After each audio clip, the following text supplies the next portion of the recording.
cool beetle number 2 of the day.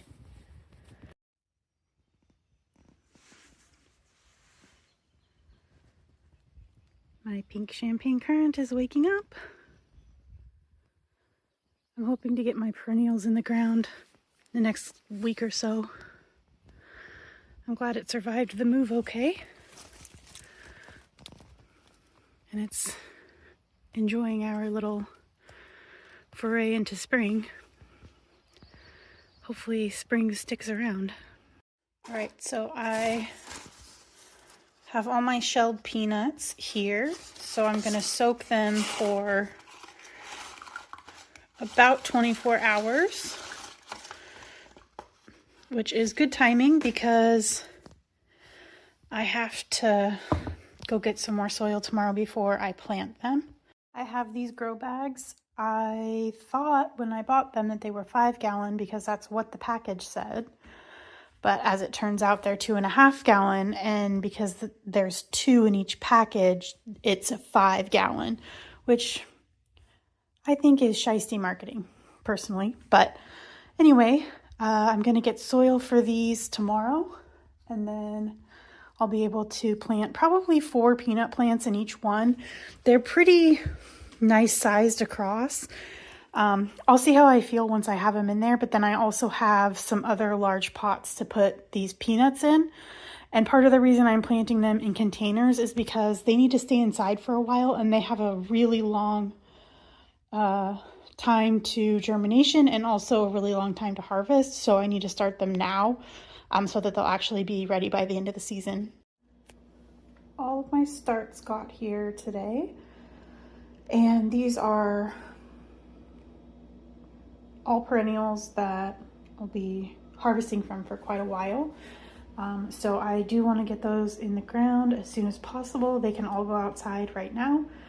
So basically what I'm going to do is take them all out. I'm going to soak them in some water. Excuse my iron-rich water. I'm going to soak them in some water, let them rehydrate for a while, and then we'll go ahead and start planting them out. They all only really need to be in the water for like 5 hours or so, so that means after work I can go ahead and plant them out. All right, so I got everything submerged. I've always been told that you don't want to submerge the full strawberry, you just kind of want like the roots submerged. I don't know if that's correct or not, but it's always worked for me. The other thing to know if you're starting strawberries with bare roots is that I'll probably get some strawberries this year, but it's not going to be, you know, this incredible strawberry harvest. But next year I should start seeing a really big harvest. So if I decide I want a much bigger strawberry harvest this season, I'll probably just see what the local nursery has for strawberry plants instead of bare root. And that's true for anything bare root. You're not going to get the biggest harvest the first year. Not saying you won't get anything, but it's not going to be as impressive as, you know, the next several years once they're established. So just keep that in mind if you decide to go with bare roots. There is a seed swap going on this weekend that also involves like seedlings, plant and seeds, I guess. So I'm going to go to that on this coming Saturday. Today's Monday.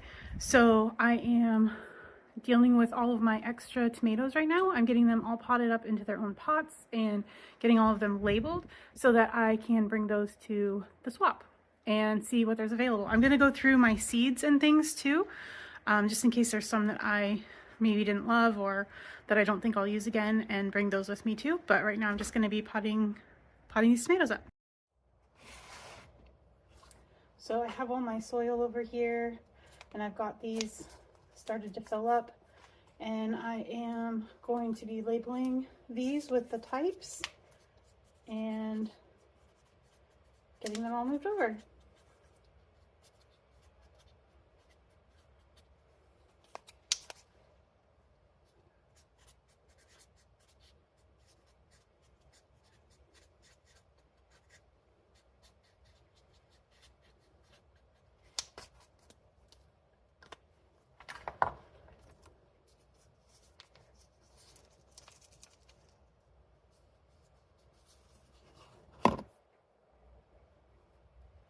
So this is a pink Berkeley tie-dye tomato. And I do tend to wrap up my tomatoes when I pot them up, which if you have seen my other video where I was potting up my own tomatoes, you'll already know that about me. But all of these little hairs can become new roots. So I always just twist this up and then plant it down in there so that all those new hairs can take root and all these tomatoes can grow larger. Now this one, well, maybe not. I thought this one was broken here, but it's just that it's twisted around. So we're just going to twist it some more and stick it right down in there.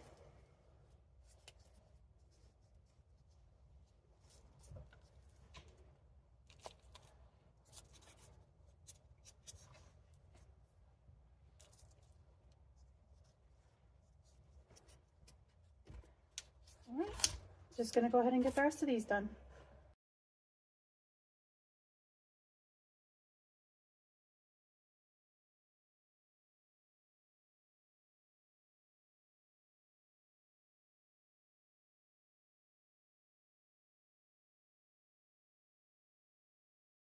All right, so that is my tray for the plant swap, bringing all my little tomatoes. Obviously, some of them are smaller than others. They do still have almost a week to keep growing. I'm gonna give them all a nice water and put them under the grow light. So they'll be thriving by the weekend. Some of them are already like doing pretty well. And then I have some tricolor cherries left over. Probably a few more of these will go to the plant swap, but some of these are for me because I didn't plant these up with the other tomatoes that I planted up. So those are just, a lot of those are just for me. But yeah, I'm gonna go through some other things later on. Most of my peppers did not do well. I actually started a new round of peppers, so I'm not gonna have any peppers to take to the swap. But there are some things I'm gonna start back up, some other tomatoes and such. So just different varieties and things like that. My seeds, some of them were quite late getting here. So yeah, I haven't potted them up yet, but there it is. I'm going to try and take some video at the plant swap just so you can see what it's like. And so hopefully you'll be seeing some of that soon as well. So I don't know for certain, but I think that little thing in the tree is a hummingbird nest from last year. It's teeny tiny. I know it's hard to tell in the video, but I mean, when I zoom out, look how tiny it is. And I just now heard my first hummingbird since I've moved here. So I think that they're back, which is great. And I can't wait to see if they nest in this tree. I have heard that they often don't use the same nest again, but they'll nest in the same like area. So I'm hoping for a hummingbird nest this year. Got some daffodils popping up over here. It's fun to see now that it's spring what's gonna reappear. So daffodils here. There's also some tulips in a few spots. It's fun to see, you know, what this property is actually going to look like when it's alive in spring and summer.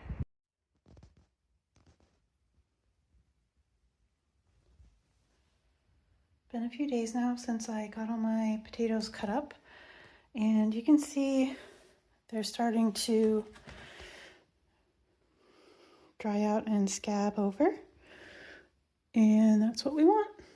So pretty soon these will all be scabbed up, and then once they're all scabbed up and it's good outside, then I can go ahead and get them planted and going.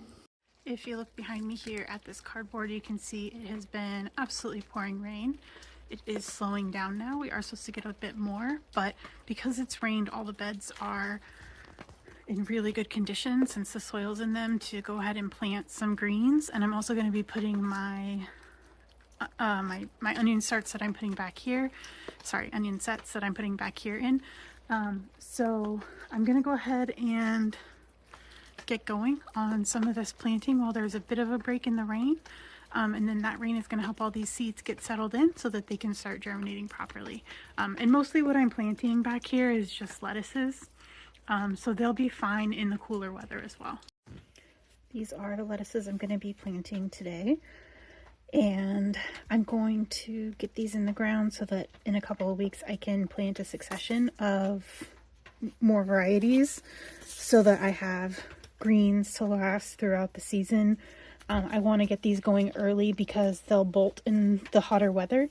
Some of these are going to be planted where it's quite a bit shadier in this bed and also in other parts of the property. But these are the ones that are going in today.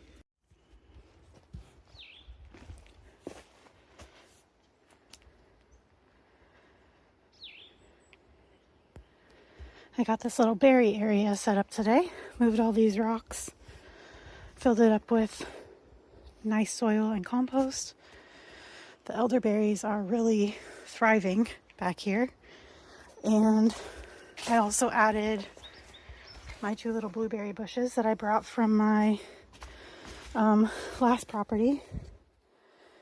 If you don't know, I was only at that property for 1 growing season, so these blueberries have kind of been through it in their little lives because they were in the ground and then back out of the ground and now back in the ground again. But this should be their last move. Even if I move from here at some point, I don't think I'll take them with me because they'll be really well established by then.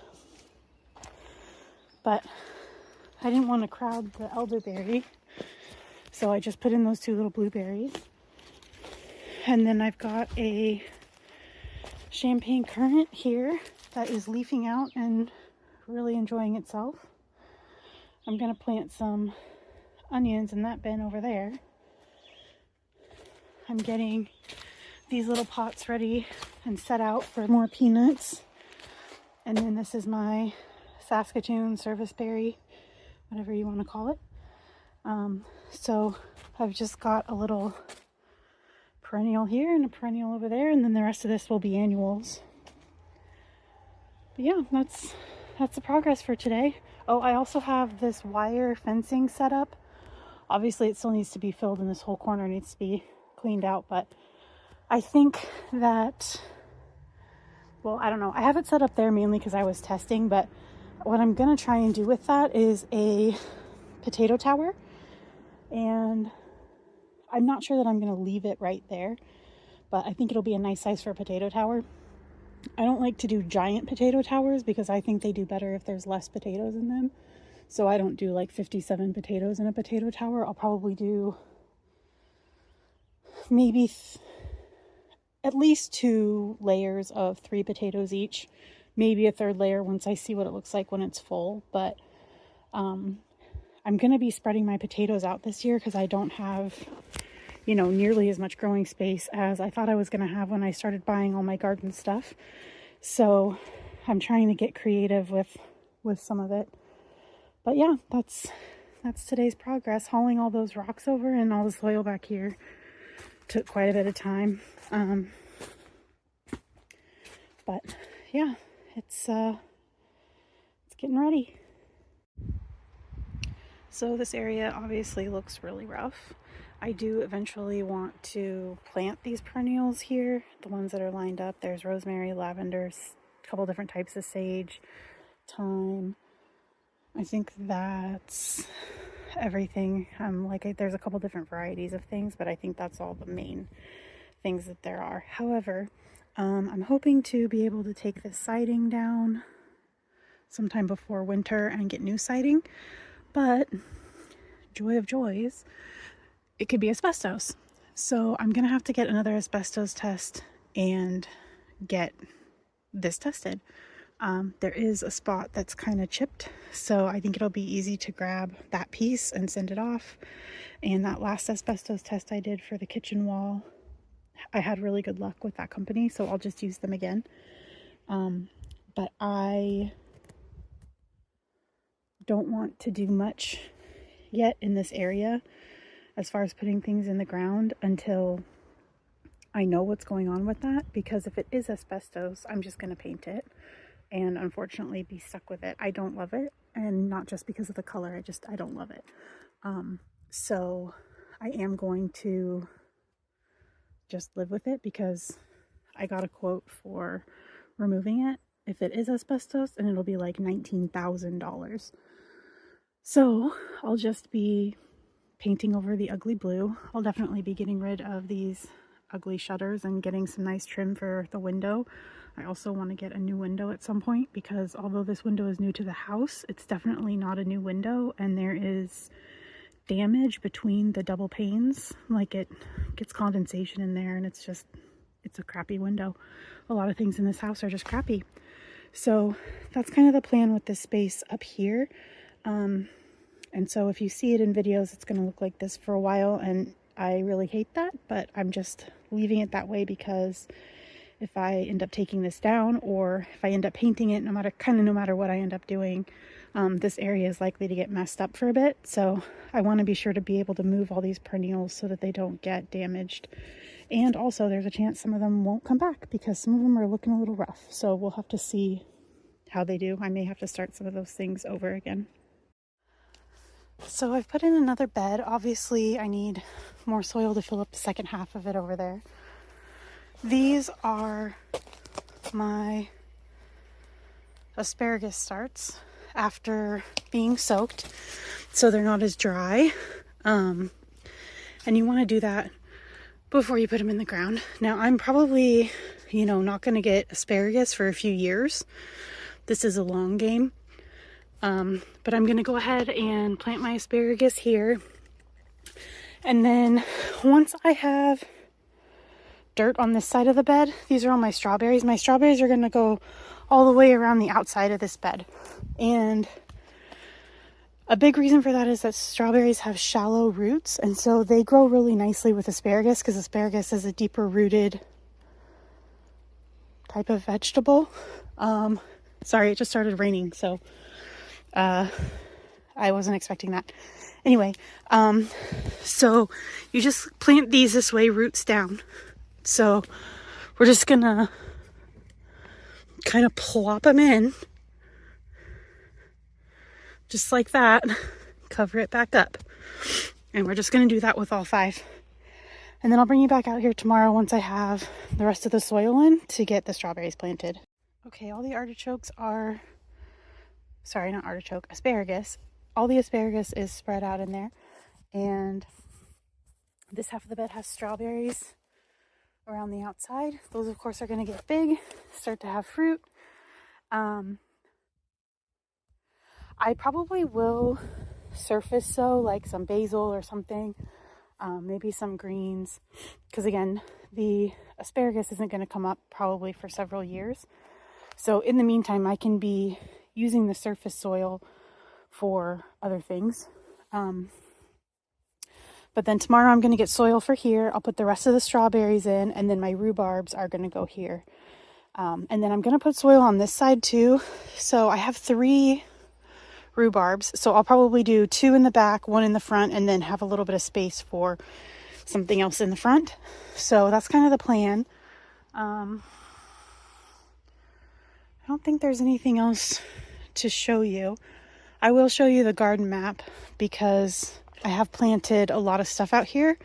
Obviously, I've just done it, so nothing's germinating, but there are a lot of things, like almost this entire bed is planted except for that side over there is where all the squash will go when it's time. Same thing with that bed. There's kind of like an empty space here because there's going to be a squash trellis over that, but I'll show you guys the map before the end of this video so you can see what it's going to look like. And then the only other addition is that there is half of this is chamomile. Well, I guess really a third of it is chamomile, a third of it is cilantro, and then just that little corner there is parsley. And the only reason that's parsley is because I grabbed the wrong packet. So there is parsley in there. I was just going to do chamomile and cilantro. So it's a little bit of a, it's not really mixed, but it is more in there than I planned on. And those buckets in the back, and I have a couple more, that's going to be where I put all of my seed trial tomatoes so that they're in some really nice sun. They're going to be supported by the wall. They are going to have cages. Like, I just want everything to go well for those. And I want to be able to control kind of their environment. So that's why I'm keeping them in containers. Those are giant buckets, so they'll have plenty of space to thrive in there. And so that's what those are for. I'm going to create a space over here for raspberries. All that stuff is going to get moved on the other side of the fence so that this is a nice area. This is going to be where I put my raspberries, and then I'm going to deal with all of this. I was going to use this as a compost, but because this area is so small for growing, I really think I'm going to put that someplace else. But what I am going to do is leave a narrow walkway here and build 2 more beds in this space. And then I'm going to grow grapes along the fence so that I can get those going. I really love Concord grape jelly, so I'm going to just grow a bunch of Concord grapes over there so that I have, you know, my own grape supply. Grapes are another thing that take a while to get established and start giving you a good amount of grapes, but I'm really looking forward to having that. So like I said, there will be 2 more big beds like these here, and those are going to be my tomato and pepper beds, my regular tomatoes, not my seed trial tomatoes, and then all my peppers. Yeah, so that's kind of the plan for at least this season. I'm still hoping to fix that fence back there and create a space for some drainage behind that fence over there. I am also going to have to get some electric fencing because soon the bears will be out and they'll forage everything. So pretty much nothing is safe from them garden-wise. So I just want to be sure that this fence is safe for me to be in, that they're not going to charge the fence and eat me, and also that the plants in here are safe from the bears as well, because I don't want to lose all of my food to bears. So that is the plan, and I will show you the rest of this bed once it's ready. So this is a new garden plan that I have come up with after having to change, you know, gardening areas. So this is the gate that I would walk out. These are the beds that are already built, these 2 and this one. And, you know, then these are beds. Actually, this one's built now too. And this is already there. But I need to build this bed, and then I think what I've done here with these pots is fine. But because I found all those rocks out front, instead of just putting pots here, I'm gonna do actual like rock outlines. And here too, I'll do rock outlines. I mean, I need to see how many rocks there are, but I'm gonna do as many of them in rock as I can with the rock that I have. And then there's some slate that is like stepping stone style slate. So I'm gonna do stepping stones for these pathways. And then I'm gonna get some dirt to go in between, and then I have a bunch of creeping thyme, which is like a purple flower that is a ground cover that I can plant that will spread, so that will keep the weeds from growing back a little bit better than a mulch would, because it will actually be growing something. And then, you know, I'll weed it as needed. Even with mulch, I'd have to weed it as needed. So it doesn't really, it makes more sense to me to grow something that will attract pollinators and things like that. It'll feel nice on my feet if I want to walk around barefoot out there. And then I'll also have the stepping stones, you know, along all these pathways. I'm still deconstructing that rock pile out there, so I'm not sure how many stepping stones I'm going to have for sure, but I'm hoping that there'll be enough. It's a pretty small space, so I don't need a ton. But yeah, and then as I actually plant, I am filling in everything that's already been planted. This arch is going to be arriving next month, which is perfect timing. And then these beds, these are a little flexible. I'm actually about to go outside and measure because this is going to be where my main crop tomatoes and peppers go. And it sounds like potentially I really need to have those under cover. And so I found kind of like a small hoop house greenhouse situation. So these are going to be built so that that greenhouse can go over top of these. And depending on measurements and how it works out, I think that I might even just get one bigger one that goes this direction instead. And then, anyway, I'm not quite sure about that yet. I am going to go get that figured out soon so that I can get my plan more solidified. But that's kind of the projects I have to do, is get this bed in, finish filling in this bed, and get this bed situation figured out. And then build all these with the rocks as I uncover the rocks and can get my wagon and bring them back there. So those are kind of the projects I'm working on right now.